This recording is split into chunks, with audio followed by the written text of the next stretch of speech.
Bismillahirrahmanirrahim. Assalamualaikum warahmatullahi wabarakatuh. Alhamdulillah, nahmaduhu wa nasta'inuhu wa nastaghfiruh wa na'udzu billah min syururi anfusina wa min sayyiati a'malina. May yahdihillahu fala mudhillalah wa may yudlil fala hadiyalah. Wa asyhadu an la ilaha illallah wahdahu la syarikalah wa asyhadu anna Muhammadan abduhu wa rasuluh. Allahumma sholli ala Muhammad wa ala alihi wa azwajihi wa dzurriyyatihi kama shallaita ala Ibrahim wa ala alihi wa ala ali Ibrahim innaka Hamidum Majid. Amma ba'd. Pemirsa Umat TV yang dimuliakan oleh Allah Subhanahu wa taala. Mutiara hadis kita pada kesempatan kali ini membahas sebuah wasiat yang pernah disampaikan oleh Nabi sallallahu alaihi wasallam kepada salah seorang sahabatnya yang mulia, muhadditsus sahabah, seorang sahabat yang terkenal sebagai ahli hadis. Bahkan beliaulah orang yang paling banyak meriwayatkan hadis dari Nabi sallallahu alaihi wasallam. Sahabat yang mulia yang dikenal dengan kunyah beliau Abu Hurairah radhiyallahu taala anhu, dan nama beliau menurut kebanyakan ulama kita adalah Abdurrahman bin Sakhar ad-Dawsi radhiyallahu taala anhu. Hadis ini adalah salah satu wasiat yang pernah disampaikan oleh Nabi sallallahu alaihi wasallam kepada sahabatnya, di samping dari sekian banyak wasiat-wasiat yang pernah disampaikan oleh Nabi sallallahu alaihi wasallam kepada sahabat dan umatnya.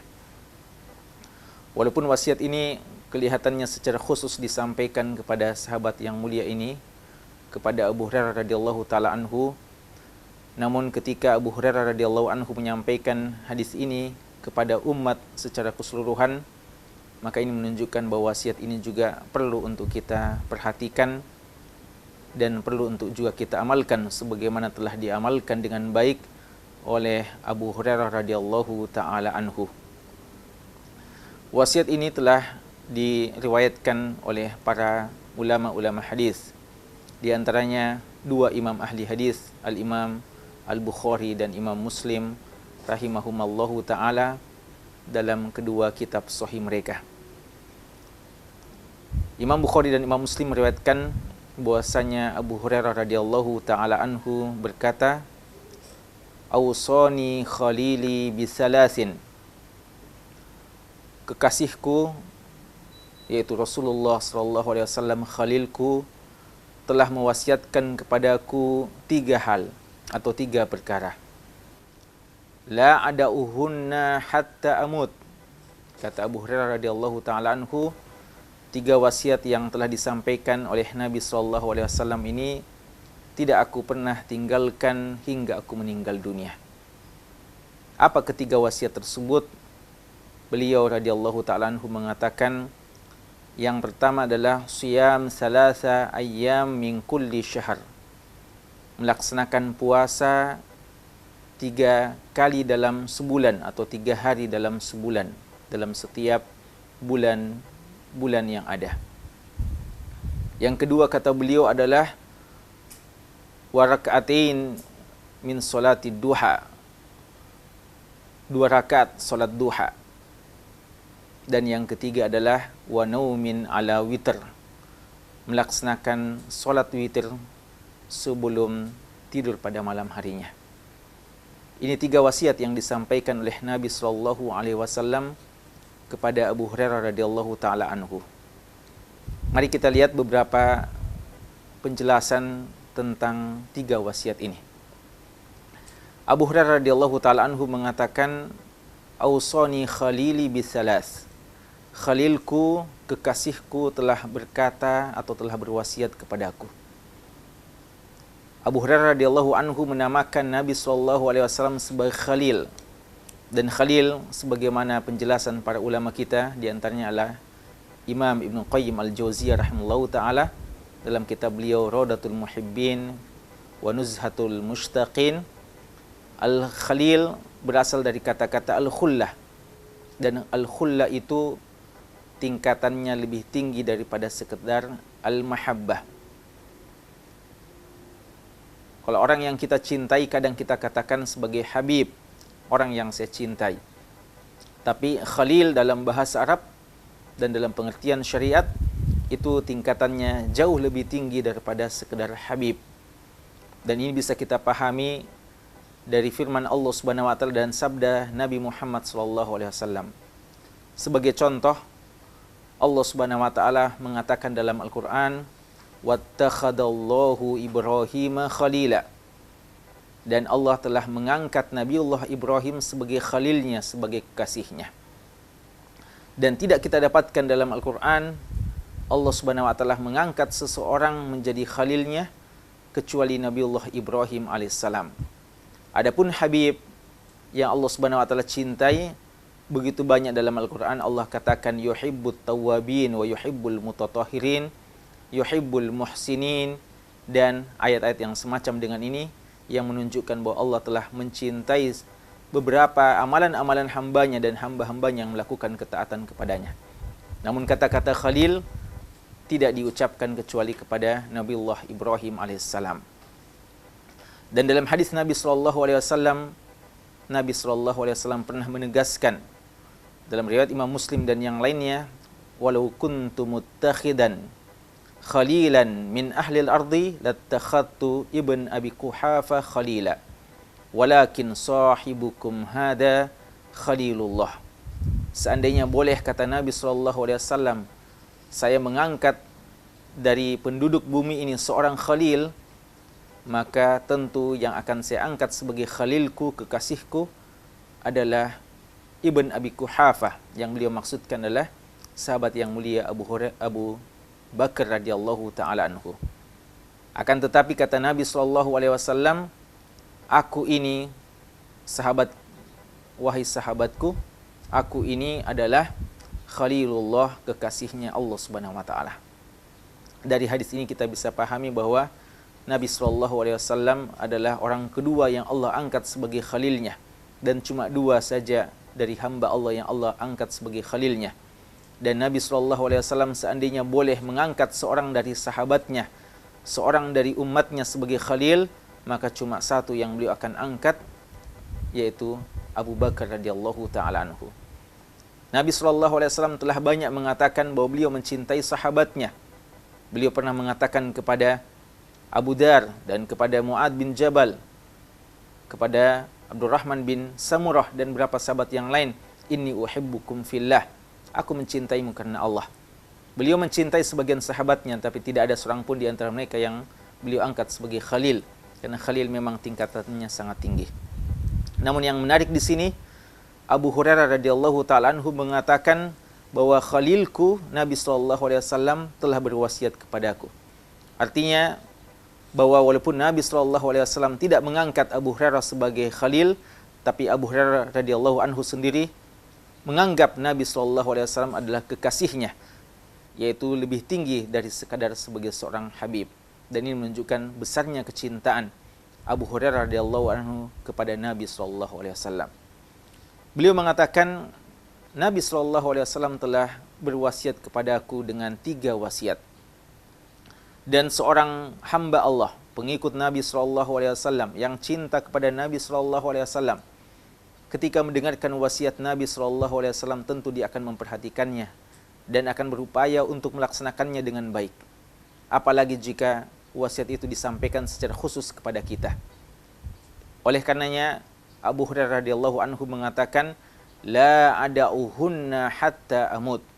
Saya tidak pernah meninggalkan wasiat tersebut sejak saya telah mendengarkan dari Nabi SAW hingga saya wafat, hingga saya meninggal dunia. Wasiat yang pertama yang disampaikan oleh Nabi SAW kepada Abu Hurairah radhiyallahu anhu adalah melaksanakan puasa sunnah 3 hari dalam setiap bulannya. Puasa sunnah 3 hari dalam setiap bulannya. Yang dimaksudkan dalam puasa sunnah ini adalah puasa yang dikenal dengan ayyamul bid. Sebagian ulama kita mengatakan bahwa penentuan puasa 3 hari dalam sebulan ini tidaklah tertentu dalam tanggal-tanggal yang ada. Namun silahkan, jika mudah bagi kita di awal bulan, maka silakan. Jika mudah bagi kita di pertengahan bulan, maka silakan. Dan jika yang mudah bagi kita melaksanakan 3 hari itu di akhir bulan, maka silakan. Namun, yang terbaik jika kita mau menentukan adalah kita melaksanakannya di pertengahan bulan. Sebagaimana yang telah disampaikan oleh Nabi SAW kepada Abu Dzar radhiyallahu taala anhu. Beliau mengatakan, "Ya Abu Dzar, wahai Abu Dzar, idza sumta salasata ayyamin min kulli syahr." Jika kamu mau puasa 3 hari dalam sebulannya, maka laksanakanlah pada tanggal 13, 14, dan 15. 13, 14, dan 15 dalam setiap bulan-bulan Hijriyah. Dan ini tentu saja juga memberikan isyarat kepada kita pentingnya kita mengenal bulan-bulan Hijriyah dan tanggal-tanggal Hijriyah yang memang merupakan tanggal Islam, merupakan penanggalan untuk menentukan setiap peribadatan yang disyariatkan kepada kita. Puasa adalah satu amalan yang sangat dicintai oleh Allah Subhanahu wa taala. Bahkan dalam hadits qudsi yang terkenal, Allah Subhanahu wa taala telah mengatakan, "Was-shaumu li wa ana ajzi bih." Dan puasa adalah bagiku, kata Allah Subhanahu wa taala. Dan cuma saya, kata Allah, yang pantas untuk membalas pahala dari ibadah puasa. Ibadah puasa adalah ibadah yang melatih kepada kita kesabaran. Dan orang yang bersabar, kata Allah Subhanahu wa taala, "Innama yuwaffas sabiruna ajrahum bighairi hisab." Hanya saja Allah yang bisa membalas ibadah kesabaran, dan pembalasan dari Allah kepada orang yang bersabar itu tidak ada batasannya sama sekali. Artinya pahalanya begitu besar. Jadi puasa adalah ibadah yang sangat besar pahalanya di sisi Allah. Banyak jenis puasa yang dianjurkan. Puasa-puasa sunnah yang dianjurkan selain puasa yang wajib di bulan suci Ramadan.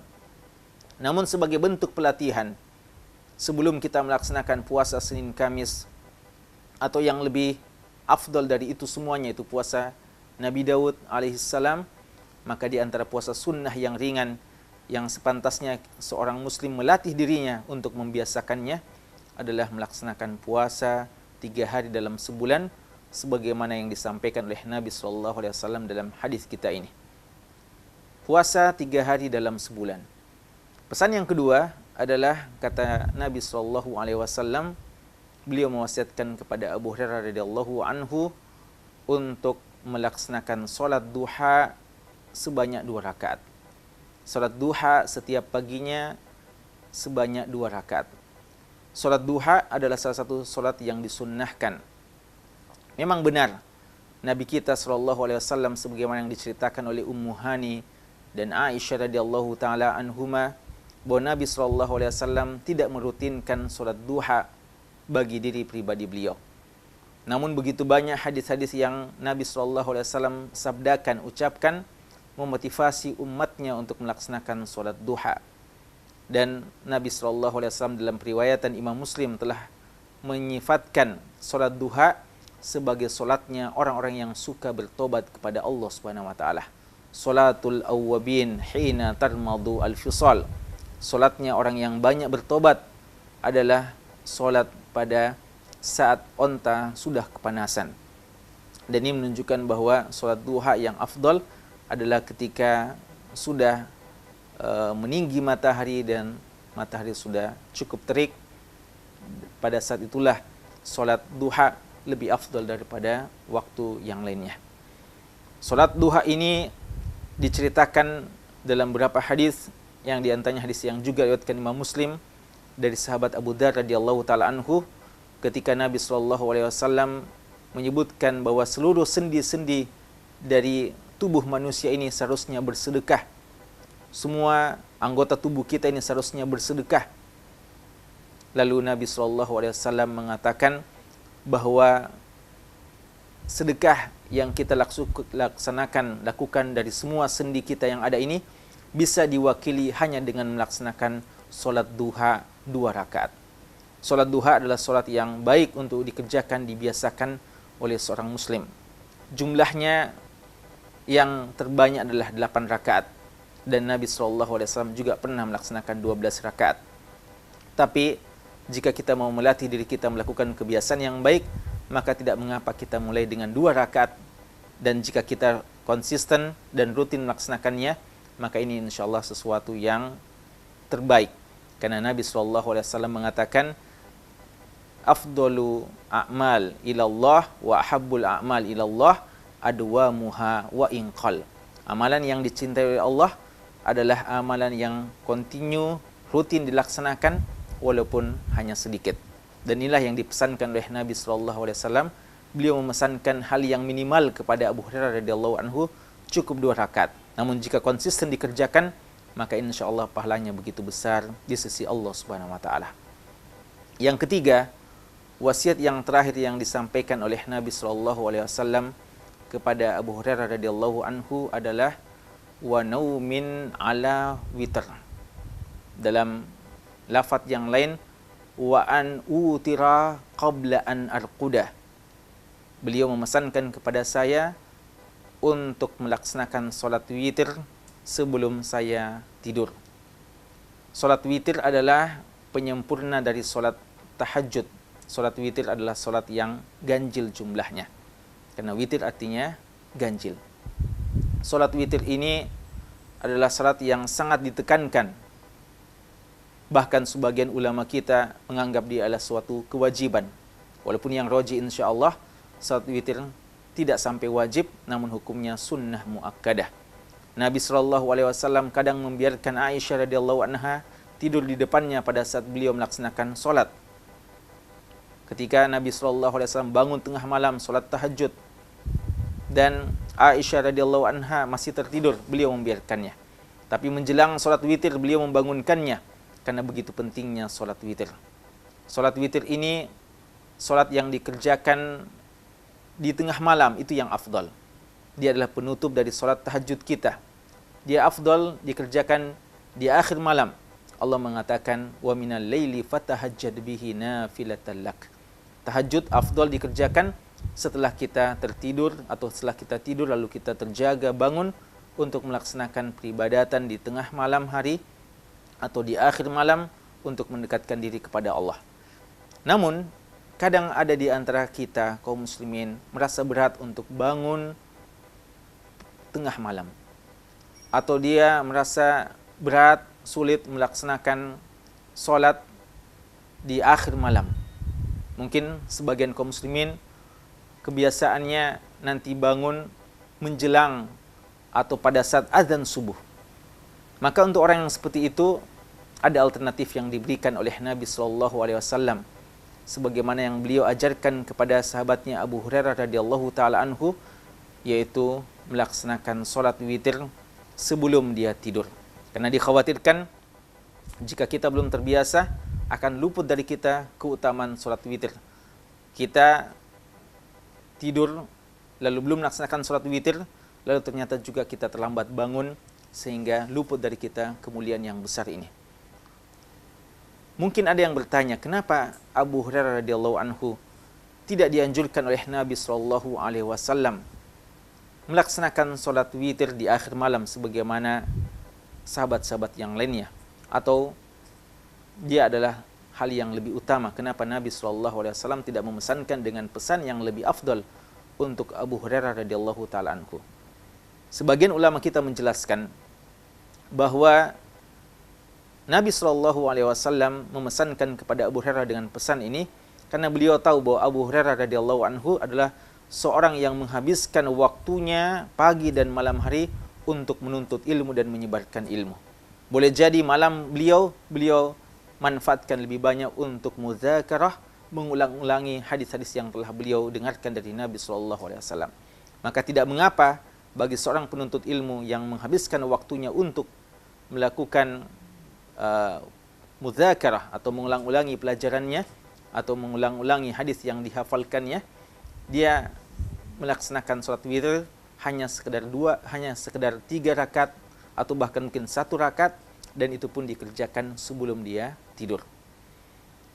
Para pemirsa Ummah TV yang berbahagia, hadis wasiat Nabi SAW kepada Abu Hurairah radhiyallahu anhu ini ternyata tidak hanya diwasiatkan kepada Abu Hurairah radhiyallahu anhu, tapi wasiat yang sama pernah juga beliau pesankan kepada sahabat yang lainnya, seperti sahabat Abu Dzar radhiyallahu taala anhu dan Abu Darda radhiyallahu taala anhu.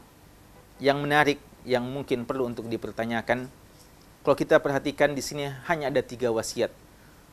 1 wasiat untuk berpuasa sunnah dan 2 wasiat untuk melaksanakan sholat sunnah. Dan kita ketahui bahwa di antara amalan yang afdal adalah melaksanakan sedekah. Sedekah bagian dari zakat, dan zakat merupakan salah satu rukun Islam. Dan amalan juga yang sangat mulia adalah amalan umrah, yang merupakan bagian dari haji, dan haji merupakan rukun Islam. Kenapa Nabi SAW tidak memesan kepada Abu Hurairah radhiyallahu anhu dan kepada Abu Dzar dan kepada Abu Darda radhiyallahu taala anhum jami'an melaksanakan sedekah? Kenapa hanya dicukupkan dengan sholat dan puasa saja? Kata ulama kita menjawab pertanyaan tersebut, karena Nabi SAW paham dengan keadaan ekonomi dari Abu Hurairah radhiyallahu taala anhu. Tentu saja bukan hal yang bijak ketika kita mengetahui si fulan adalah seorang yang miskin, lalu kita memaksakan atau memotivasi dia untuk melaksanakan sedekah. Untuk orang miskin, nasihat yang paling tepat untuknya adalah memperbanyak puasa dan memperbanyak sholat. Dan ini menunjukkan bahwa seorang da'i, seorang pengajar, dan seorang yang memberikan nasihat kepada saudaranya hendaknya memberikan nasihat sesuai dengan keadaan dari saudaranya tersebut. Dan ini merupakan fikih nasihat yang sangat baik, yang sangat mulia, yang diajarkan oleh Nabi SAW. Dan juga mungkin pertanyaan yang patut untuk dipertanyakan, kenapa Nabi SAW memesan Abu Hurairah radhiyallahu anhu melaksanakan puasa hanya 1 kali saja, puasa 3 hari sebulan. Lalu ketika beliau memesan Abu Hurairah radhiyallahu anhu untuk melaksanakan solat, beliau berpesan dengan 2 jenis solat, solat witir dan solat duha. Kenapa puasa cuma 1, lalu solat dipesan dengan 2 jenis solat? Jawaban dari ulama kita, karena solat itu waktunya ada di siang dan ada di malam hari. Berbeda dengan puasa. Puasa hanya sah dikerjakan pada siang hari saja. Tidak ada puasa pada malam hari. Maka Nabi SAW mencukupkan dengan puasa 3 hari dalam sebulan. Adapun untuk solat, beliau memesankan kepada Abu Hurairah radhiyallahu anhu untuk melaksanakan solat sunnat di siang hari, dan itu diwakilkan atau diwakili oleh solat sunnat duha. Dan untuk solat sunnah di malam hari, beliau alaihi salatu wassalam memesan kepada Abu Hurairah radhiyallahu anhu untuk melaksanakan solat sunnah witir. Pelajaran yang lain yang perlu untuk kita ambil dari hadis yang mulia ini adalah bagaimana kuatnya para sahabat Nabi SAW memegang sunnah Nabi SAW dan setiap pesan-pesan yang disampaikan oleh Nabi SAW kepada mereka.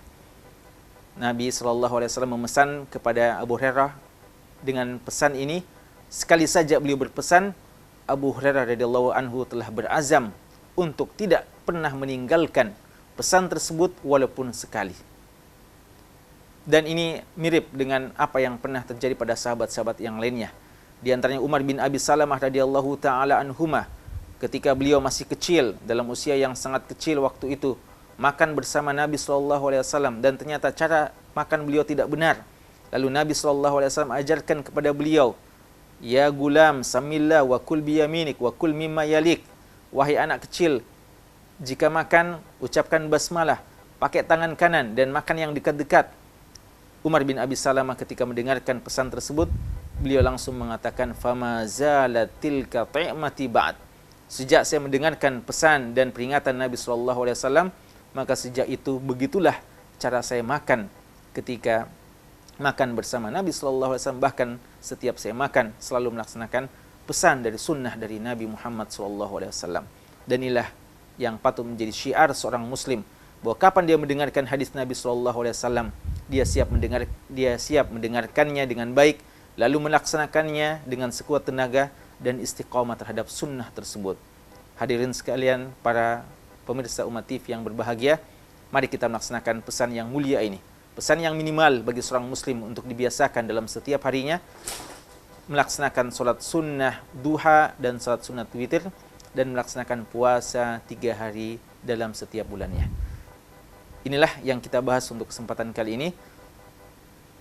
Hadanallahu wa iyyakum wa sallallahu ala nabiyyina Muhammad wa ala alihi wa sahbihi wa sallam wa akhiru da'wana alhamdulillah rabbil alamin.